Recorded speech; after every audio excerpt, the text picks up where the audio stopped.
My brother, my sister, God bless you. Today we are going to learn a very special lesson from the Word of God. And today is our topic is very special. And my beloved sister and brother, today our subject is authority of true believers over Satan. So we will see now from the Word of God that the true believers who believe in Jesus Christ, who has repented their sins, who believe in Jesus Christ and who follow Jesus Christ and who obey, who are obedient Christians, true Christians, true believers. That authority is with them.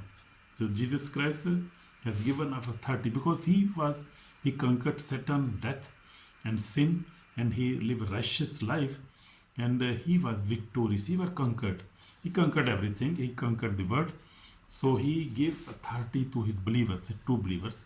And we see in Bible, when Jesus left this world, he gave this authority to his disciples first of all, but he also gave his authority, all authority, to believers, the people who will come after the disciples, the just like we are the believers. So there are many verses, Bible verses, I would like to mention. So, beloved brother and sister, today we are proclaiming the powerful, biblical, and life-changing truth. True believers in Jesus Christ have authority over Satan. It's very special, no? And we must exercise this authority through the Word of God and through obedience, to forgiving each other, to living obedient life, to living holy life. And the holy people who love God, they have such authority. So that is very powerful. This authority is not human, not emotional, not psychological. It is spiritual authority given directly by Jesus Christ. So Word of God has not changed. Jesus Christ is alive and still speaks today. The Bible clearly declares, Hebrew chapter 13:8 says, Jesus Christ is same yesterday, today, and forever. You believe this? If you believe this, then you have this authority, because this authority is true believers who believe in Holy Spirit, who believe in the miracles, who believe in whatever is written in the Bible, and whatever Jesus was doing 2000 years back. He was doing miracles. Now today he is doing also these such miracles by the Spirit of God, by the Word of God, and by the Spirit of God. He is doing the same because he is in spirit now. In those days, 2000 years back, he was alive and he was physically present in the Word. But now he is present, but he is in the Spirit. He is present by his Spirit. Amen. By the Holy Spirit, he is with us. So this authority is with us. So first of all, he gives authority in Luke 10:19, and the Bible says, Jesus said, "Behold, I give you authority to trample on serpent and scorpions, and over all the power of enemy, and nothing shall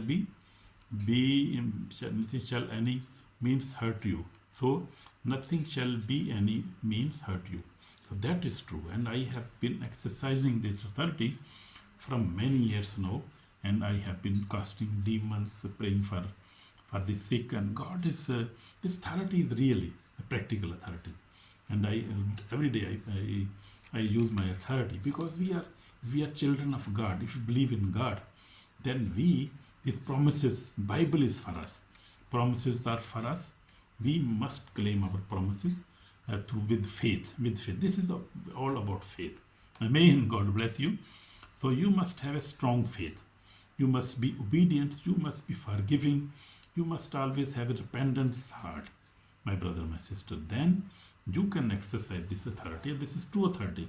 I tell you, all the apostles were practicing these authorities, and nowadays, many churches are practicing this authority. In India, you see in Kerala Church, many other churches in Punjab, also you see in Australia and Europe. All believers who believe in Jesus Christ, this is not the matter of the place, but matter of belief. And the people who believe in Jesus Christ with their heart, even in Europe, also in America, many strong men of God have been are there and were there, like you see Benny Hinn, Billy Graham, many are there still working, and they are also doing these miracles still, and they are exercising their authority now. So we need this authority more than back, but because this is the end time now, and the attack is very much on the believers now. So we have this authority. So first of all, I told you Luke 10:19. Then we have also Mark 16:7. Jesus said, "And these signs will follow those who believe. In my name they will cast out demons. They will speak with new tongues." So you can see this in Mark 16:17. You can read yourself. Luke 10:19. You can read yourself. Also James 4:7 says, "Therefore submit to God, resist the devil, and he will flee from you." This is true, and this is practical. I am doing every day. This I am practicing all every day. So this message is especially for believers, for who believe in Jesus Christ, and they never know what authority they have, what promises they have in the Bible for them, what defense they have. They are always under attack and don't know what to do. They must read Bible and must practice these verses with belief. Believe me, this will work. This will work. Amen. God bless you. So we have also 30 in 30 promise in the Old Testament. We have also 13. If you see Psalm 91, verse 13 and 16, and you shall tramp upon the lion and the cobra, the young lion and the serpent. You shall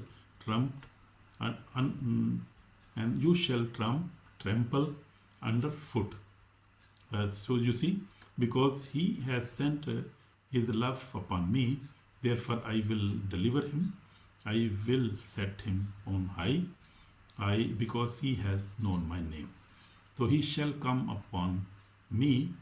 He shall call upon me, and I will answer him. He will be with him in trouble. I will deliver him and honor him, not with long life, and I shall satisfy him and show him my salvation. I was reading Psalm 91 from verse 13 to 16. Just I read it. So this authority we have, and we have the strong word of God, holy word of God, which is this word of God is really powerful and alive word of God. This is not an old book, or you say this is just old book. No. This is true and alive and practical, and these believers are exercising this authority. Even the devil knows. The devil knows this is the true word of God, and this is the authority that the believers have. So he really flee away when you exercise this authority. So what is spiritual authority? Authority is the delegated power. When a believer is submitted to God, living in repentance, walking in holiness, faithful in prayer and word, so as I told you in the beginning, so Satan has no legal right over the believers. So that is true. Remember always this. Authority does not work with compromise. Submission comes before resistance. So if we live a compromise, if we live a sinful life, we drink alcohol and we do fornication and we lie and we fight each other and don't forgive our wife, our husband and our father, our parents, ourselves.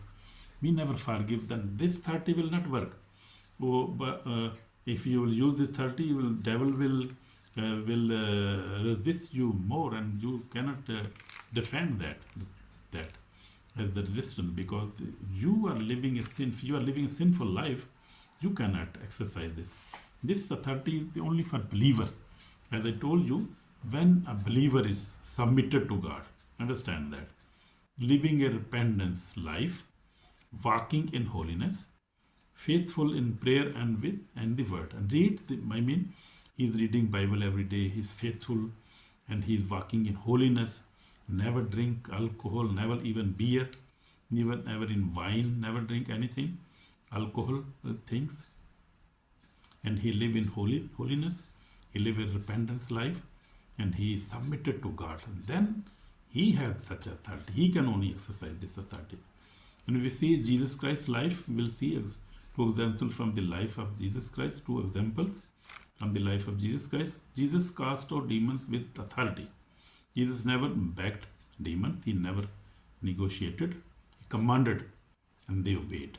They recognized his authority immediately, because before Jesus started his ministry, we see he fasted 40 days and 40 nights, and he was obedient to God, word of God. He was obedient to his Father, obedient to the Holy Spirit instructions, because Holy Spirit was in him.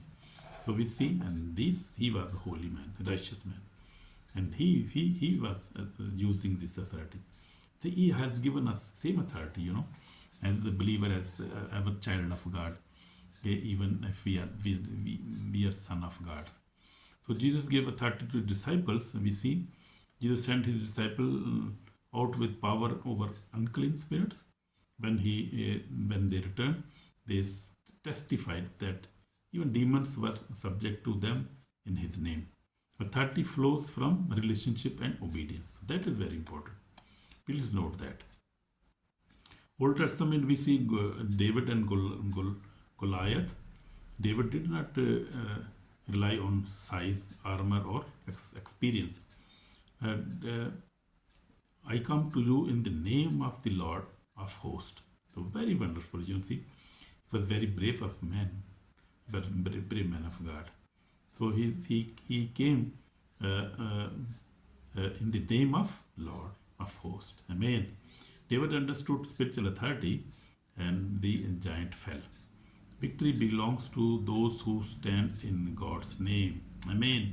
So always we have to use this authority in the name of Jesus. And I tell you, special thing. The authority is especially in the name of Jesus, in the blood of Jesus, in the power of the Holy Ghost. That authority is a wonderful authority we have also. Also the authority in the Word of God we have. If we read the Word of God and we use Word of God in our prayer, always meditate on the Word of God and pray biblical prayer. Always mention the Word of God in your prayer. So my testimony is also the same. Beloved, I have been walking with the Lord 46 years, repented in 1974, and through my many trials, I walk in persecution, attacks. God kept me faithfully, and that is wonderful testimony. So God is very faithful to me and all who believe in Him with your heart. Amen. God bless you. So reality of spiritual warfare.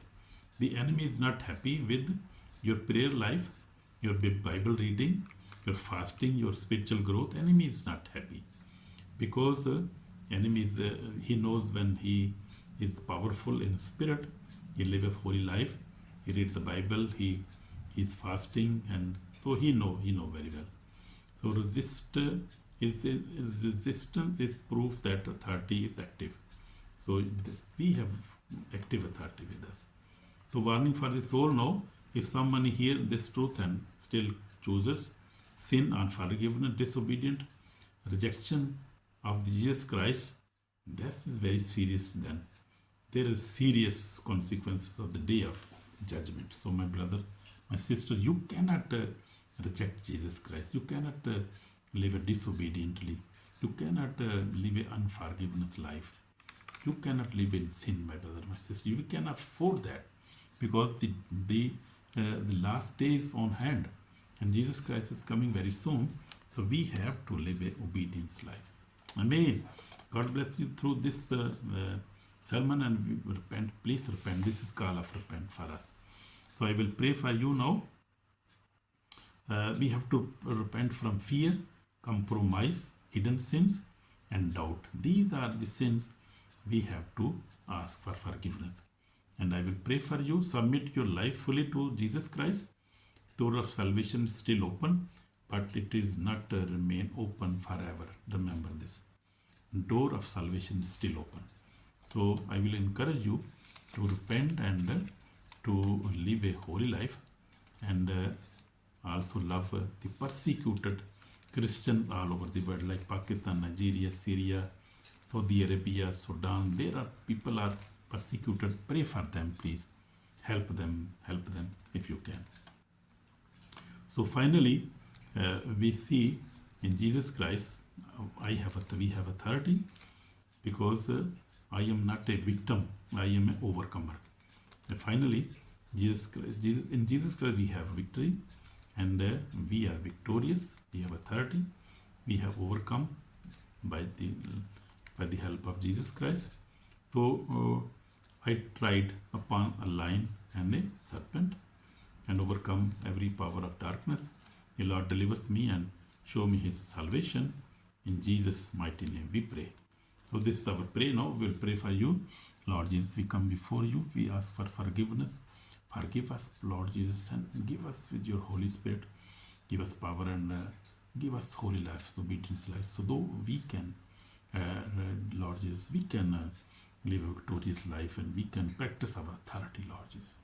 Help us to practice our authority, and fill us with the Holy Spirit, and give us holy life. In Jesus Christ's name, forgive us. So, and also wash us with patience, but save our soul today. In Jesus' name we pray. Amen, amen, amen. So my brother, my sister, God bless you, and always live a victorious life. Don't worry about it.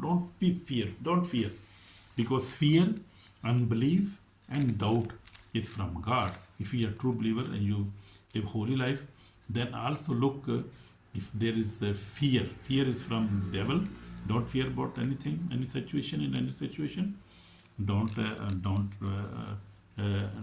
an unbelief heart, and don't even doubt anything, because God is with us, and His promises are true, and His promises are holy, and these promises are with us. God bless you, my brother, sister. In Jesus' name, amen.